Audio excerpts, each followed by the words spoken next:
namwe shuti bavandimwe, ndasubiramo, amahoro y'Imana abane namwe shuti bavandimwe, mudahwema gukunda ibiganiro byacu.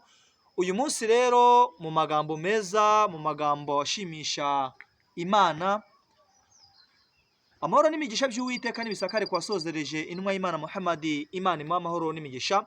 Uyu munsi ndagira ngo tuze kuganira ku bijyanye urugendo umwemeramana akora igihe kuva avutse kugera ageze muri arijana inshallah. Ijuru turi hano twese tudashaka kwese kuzajya mu muriro, ahubwo turi hano twese dushaka kuba tuzaba mu bantu bazajya mu ijuru ry'Uwiteka Allah subhanahu wa ta'ala. Ijuru hari abarirema, ntawe wavuga ngo uyu muntu yaremewe umuriro. Twese hano ku isi dushaka duhatana kugira ngo tuzabone ijuru ry'Uwiteka Allah subhanahu wa ta'ala. Urugendo rero rwa mbere ni igihe uri mu nda y'umubyeyi. Igihe uri mu nda y'umubyeyi niko rugendo rwa mbere ubutangiye. Igihe uri mu nda y'umubyeyi, umubyeyi akakubungabunga, akajya guhinga gufite, akajya mu modoka gufite, akajya ku modoka agufite, akajya kuri moto agufite, ahantu hose umubyeyi akuri mu nda, umubyeyi umuri mu nda. Icyo gihe urwo rugendo ruba rwatangiye.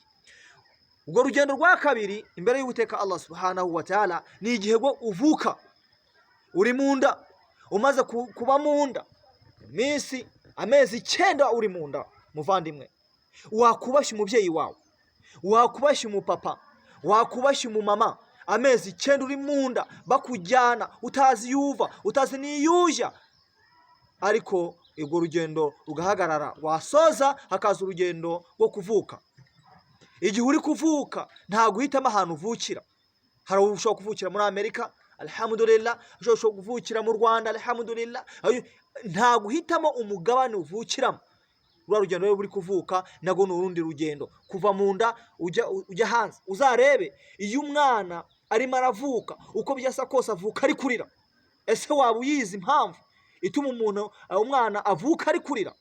Hari aho yari yibereye mu ngobyi ya nyina, mu ngobyi Imana yamusizemo, ariko akumva impamvu agiye gusohoka akajya hanze, akajya muri iyi mibabaro.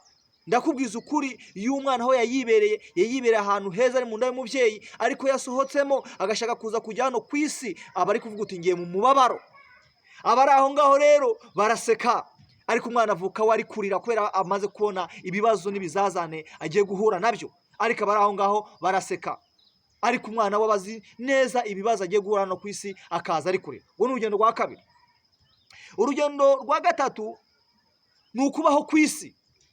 Iyo umaze kuvuka uhita ugenda ukabaho ku isi, ukabaho ku isi imyaka 20, imyaka 3, ariko hari naho bidakundira, warangiza ku isi ukamara amasegonda, cyangwa se ku isi ntuhamare n'amasegonda ukahagera wapfuye, cyangwa se ukahagera witabye Imana. Urugendo rwo ku isi, imyaka 5 umaze ku isi, imyaka 20 umaze ku isi, imyaka 80 umaze ku isi, ni igiki wakoreye isi? Ni igiki cyiza wakoze hano ku isi? Urugendo rwawe kuri mu rugendo urimo uragenda. Iyi si rero ntabwo tuyibaho iminsi myinshi.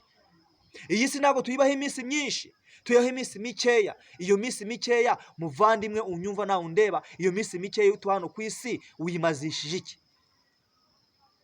Mwemana Muhammad sallallahu alaihi wasallam atubwiye ngo mu byo uzabazwa n'igihe wabaga hano ku isi. Hari abakunda imipira, hari abakunda kujya mu tubyiniro, hari abakunda kujya buri kimwe cyose ukunda, ariko ibyo Allah subhanahu wa ta'ala azakubaza ngo iminsi wamaze hano ku isi wayimarishije iki? Nta kindi rero Allah subhanahu wa ta'ala ashaka, adushaka ko twiyegeranya tugasenga Imana imwe rukumbi. Rero urugendo rwa gatatu hano ku isi. Urugendo rwa kane ni ugupfa.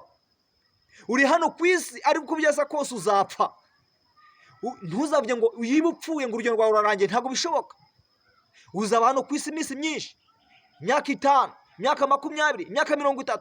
Uko byasa kose, uko wakigenza kose, wakora nabi, wakora neza, uzava hano ku isi. Nta gihanganye cyano ku isi. Ba Farawo baragiye, ba Karuna baragiye, n'abandi bihanganye byose byaragiye. Ariko uzava ku isi none ujyanye iki? Uzava kuri iyi si ujyanye iki? Urumva ko ukomeye cyane, urumva ko ufite imbaraga, urumva ko ufite amafaranga, urumva ko ufite imodoka, urumva ko ufite buri kimwe cyose, ariko ibyo byose ni Uwiteka Allah subhanahu wa ta'ala biguhaye. Gerageza iyo ni Imana, uzabibazwa ngo umutungo wari ufite ara ku isi wawukoresheje iki muvandimwe? Ariko hari abawukoresheje neza, alhamdulillah.